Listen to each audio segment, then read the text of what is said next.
बिस्मिल्लाहिर्रहमानिर्रहीम। अस्सलाम वालेकुम मोअज़्ज़िज़ नाज़रीन किराम, उम्मीद करता हूँ कि आप सब खैरियत से होंगे। आज आपके साथ ऑमलेट चीज़ पराठे की रेसिपी शेयर करूँगा। ये बहुत ही मज़ेदार पराठा है। अगर आपके बच्चे सुबह नाश्ता करने के शौकीन नहीं है तो आप उन्हें ये पराठा एक बार ज़रूर बना कर दें। ये पराठा खाने के बाद यकीनन वो आपसे रोज़ इस पराठे की फरमाइश करेंगे। इसे बनाना बहुत ही आसान है, तो चलिए शुरू करते हैं आज की रेसिपी। मैं हूँ आपका दोस्त उमर शहजाद और आप देख रहे हैं food for you cooking channel. अगर आपने अभी तक ये चैनल सब्सक्राइब नहीं किया तो सब्सक्राइब कर दें और बेल के आइकन को भी ऑन कर दें। तो चलिए शुरू करते हैं। 1 किलो आटा लिया है, इसके अंदर हाफ टी स्पून नमक शामिल करेंगे और थोड़ा-थोड़ा पानी शामिल करके इसको हमने अच्छी तरह से गूँध लेना है ताकि इसके अंदर गुठलियाँ ना बने। इसके बाद हम इसके अंदर 2 टेबल स्पून के करीब ऑयल को शामिल कर देंगे। इससे आपका आटा बहुत ही नरम और सॉफ्ट हो जाएगा, जिससे पराठे भी आपके बहुत अच्छे बनेंगे। आटा हमारा गूंद चुका है, अब इसे रैप करके 1 घंटे के लिए छोड़ देते हैं। अब जो सब्जियां इसके अंदर शामिल करेंगे उनमें 3 हरी मिर्चें हैं, थोड़ा-सा धनिया है, 1 टमाटर है और डेढ़ छोटा प्याज है।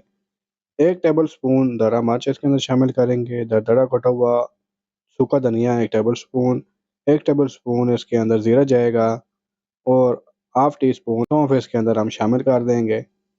इसके बाद जो धनिया था उसे बारीक काट लिया, वो इसके अंदर शामिल करेंगे। हरी मिर्चें वो भी बारीक काट ली थी। प्याज को भी बारीक चॉप कर लिया था, वो भी शामिल कर देंगे और टमाटर को भी हमने बारीक चॉप कर लिया था, उसके अंदर शामिल कर देंगे। अब इसके अंदर तकरीबन हाफ टेबल स्पून के करीब हम नमक शामिल करेंगे। नमक शामिल करने के बाद इसके अंदर अंडे शामिल करेंगे। मैं 7 अंडे इस्तेमाल कर रहा हूँ। आप अपनी मर्ज़ी से कम या ज़्यादा भी इस्तेमाल कर सकते हैं। सब्जियों को इस तरह से मिक्स करेंगे ताकि मसाले मिक्स हो सकें। अंडों को एक प्लेट के अंदर शामिल करेंगे और इनको अच्छी तरह से बीट कर लेंगे। अंडे अच्छी तरह से बीट हो चुके हैं। अब इन अंडों को उस बाउल के अंदर शामिल करेंगे और तमाम चीज़ों को अच्छी तरह से मिक्स कर लेंगे। ऑमलेट के लिए हमारा मसाला तैयार हो चुका है।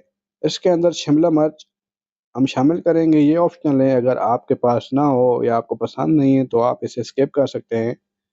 3 पराठे हमने बना लिए हैं। बगैर ऑयल के हम इनको एक तरफ से अच्छी तरह से पका लेंगे। जब एक साइड अच्छी तरह से पक जाए तो उस साइड को ऊपर ले आएँगे और जो कच्ची साइड है उसको नीचे कर देंगे और फ्लेम को बिल्कुल दम वाली फ्लेम पे ले आएँगे। अब इसके अंदर ये जो हमारा ऑमलेट का मसाला था, इन तीनों पराठों के ऊपर हम अच्छी तरह से कोट कर देंगे। अगर आपके पास बड़ा तवा नहीं है, छोटा तवा है, तो आप एक-एक करके इनको आसानी के साथ बना सकते हैं।